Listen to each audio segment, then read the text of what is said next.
Y aquí estamos en nuestro living con la presencia de nuestro invitado especial. En este caso invitamos al periodista Felipe Yapur, periodista de Tiempo Argentino, analista político, por cierto, que además cubrió las últimas elecciones en Venezuela, donde triunfó el señor Hugo Chávez. Bienvenido. Hola, ¿qué tal? En principio, cuando estuviste en octubre, el tema de la salud de Chávez, ¿en qué marco estaba dentro de la política en Venezuela?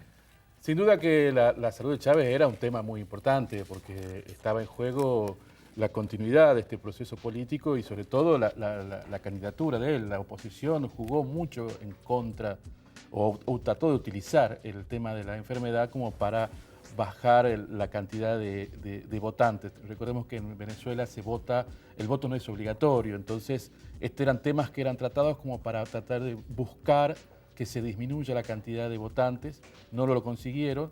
Y todo además, lo contrario, ¿no? Todo lo contrario, pero además se vio ahí en ese momento, en esas elecciones, en esas manifestaciones, esas grandísimas caravanas que se hacían por todo el país, un Chávez muy vigoroso, muy vívido, muy saludable. Eso era lo llamativo, porque llegaba a hacer entre 2 y 3 caravanas por día en distintas partes del país. Entonces eso te generaba confusión, ¿no? Porque sabíamos de la situación que vivía, la enfermedad que estaba atravesando, e incluso el día del cierre de campaña, ahí en esa gran jornada que se hizo, de que se llenaron 7 avenidas en Caracas, verlo a Chávez soportando la lluvia y bailando incluso bajo la lluvia, era llamativo. La verdad que uno decía, bueno, entonces se ha superado ese trance. ¿Eso era lo que se sentía? Lo que se sentía, lo que vivía la gente lo vivía y era, la gente vive de Chávez, ama a Chávez, era impresionante esa fuerza que se vive en los barrios, sobre todo en los barrios populares. Es notable que en Venezuela la gente ama u odia a Chávez. Sí. Parece un país partido, en todo caso, por dos Pero grandes pero temas no por dos políticos. mitades iguales. No, 54 a 46 en la última elección.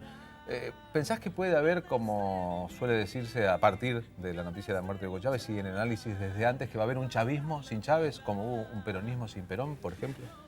Es todo un desafío.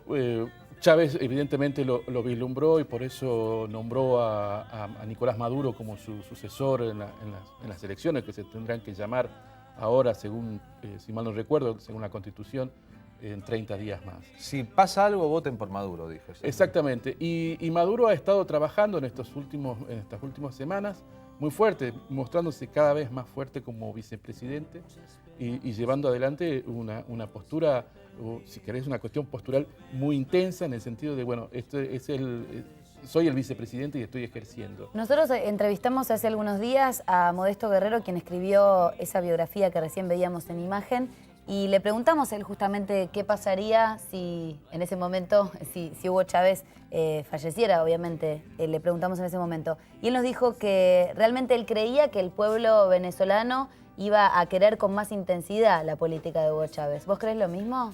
Las transformaciones que se han producido en Venezuela en estos últimos años, de esta última década y media, si querés, han sido muy fuertes y muy profundas.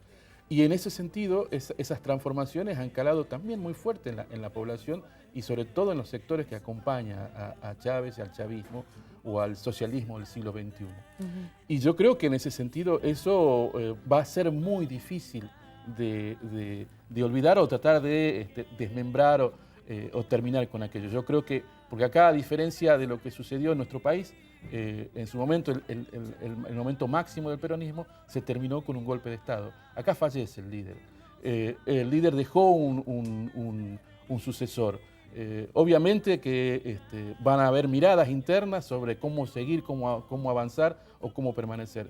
Pero creo que el proceso político ha sido tan intenso y tan profundo en la sociedad, en el pueblo venezolano, que obviamente va a generar cimbronazo. La muerte, la desaparición de Chávez, esto genera un cimbronazo, es sin duda que va a pasar eso. Pero que creo que, yo trato de ser optimista, creo que sí, creo que van a poder superar, obviamente que ya no está Chávez, no va a ser lo mismo, pero Chávez ha dejado una impronta muy fuerte y sobre todo un cambio muy fuerte en Venezuela. Ya vendrán las informaciones sobre si las elecciones son en 30, en 60 o en 90 días. Vos hablaste de un socialismo del siglo XXI y la figura de Chávez le costó a mucha gente entenderla porque se trataba de un militar que se presentó en la escena primero como militar golpista, católico, un hombre de discursos ampulosos, etcétera, que para jugar su juego completo en la política de América Latina demoró su tiempo. Son 20 años casi de presencia de Chávez en la escena política latinoamericana y en la última década uno se da cuenta de que Chávez alcanzó a ser entendido o que América Latina entendió ese movimiento político, ¿no? Yo creo que lo interesante de Chávez era de que él hablaba ya del socialismo cuando el socialismo estaba, por ejemplo, decadente en la Europa, ¿no? Y todo el mundo descreía de la situación del socialismo. Socialismo con un militar al frente, sobre todo con un militar católico, al frente. además. Claro, no se entendía demasiado. Pero también era América Latina, ¿no? O sea, el catolicismo es una religión muy compenetrada dentro de la historia de América Latina, mal que si a algunos nos puede gustar o no, pero digamos, el catolicismo existe y es profundamente, está enraizado profundamente en América Latina. Y los militares han jugado un rol bastante importante en la historia de América Latina. La diferencia en que Venezuela, hay que recordar que el único golpe militar, o el último golpe militar en Venezuela, es de los años 50. No hay una tradición golpista y además la formación tampoco de los militares venezolanos era una formación, o es una formación, digamos, de casta, como vivíamos acá en la República Argentina. Hay una formación más popular. De hecho, Chávez viene de un sector muy popular. Ya había militares de izquierda antes de Chávez. Ahora, comparamos el chavismo con el peronismo. ¿Y la figura de Chávez con la de Néstor Kirchner? ¿Hay un paralelo entre ambas figuras?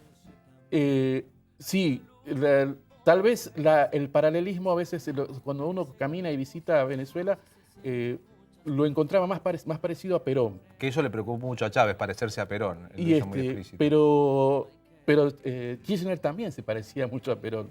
Digamos, si uno se lo pone a ver en el sentido de lo que produjo Kirchner, también fue una revitalización del peronismo, y si podríamos hablar, si como Chávez habló del socialismo del siglo XXI, Kirchner creo que transformó el peronismo en el peronismo del siglo XXI. Claro, que sin duda se acerca a partir de 2003, ¿no? A la idea del peronismo, y justamente empieza a hablar cada vez más de Perón, de Evita y porque Chávez va encontrando un peronismo más cercano al verdadero peronismo. Y él va encontrando un discurso también latinoamericano. Claro, porque Chávez estaba solo, digamos. Claro. Venezuela con Chávez estaba prácticamente solo cuando empiezan a desarrollarse todos estos procesos políticos nacionales y populares. Es después que viene Lula, es después que viene Evo Morales, es después que viene Pepe Mujica, es después que viene Néstor Kirchner, es después que viene Rafael Correa. Y ahí, de esa soledad hablamos. Claro, y ahí toma fuerza la figura de Chávez porque, bueno, ya venía desarrollando un proceso él también, y el proceso mayoritario en los distintos países le dio mucha más fortaleza y él aparece con mucho más arriba con todo lo que venía haciendo, ¿no? ¿Vos sos chavista? Y si lo sos, ¿por qué? Yo soy tucumano, primero y principal. Pero he tenido la oportunidad de hablar en varias oportunidades con Chávez, cuando triunfó en el 2006, haber hablado con él en La Habana, cuando se hizo una reunión del Movimiento No Alineado. Y la verdad que es una figura impresionante. Y la verdad que duele la pérdida, se lo va a extrañar mucho. Carismático, por el carisma. Pero además por el proceso político, porque no era solamente carisma, no era solamente discurso, sino también eran hechos. Y si es ser chavista, bueno, sí. Bueno, es un hombre que revitalizó, por ejemplo, aquella visión de América Latina enfrentada a un imperio, el de los Estados Unidos, y lo llevó a la práctica con mucha valentía y mucho coraje personal, además de respaldo político a medida que fue pasando el tiempo. Felipe, gracias por haber estado aquí. Muchísimas gracias. Me hubiera gustado hablar de un Chávez vivo nada más. Bien, pero la vida tiene estas cosas y la historia se construye también con el sacrificio de algunos de los hombres más importantes de la propia historia. Contra la adversidad, la mala voluntad, con fe y mucho coraje, contra una enfermedad, con ganas de vivir, con ganas de luchar y valorar la vida.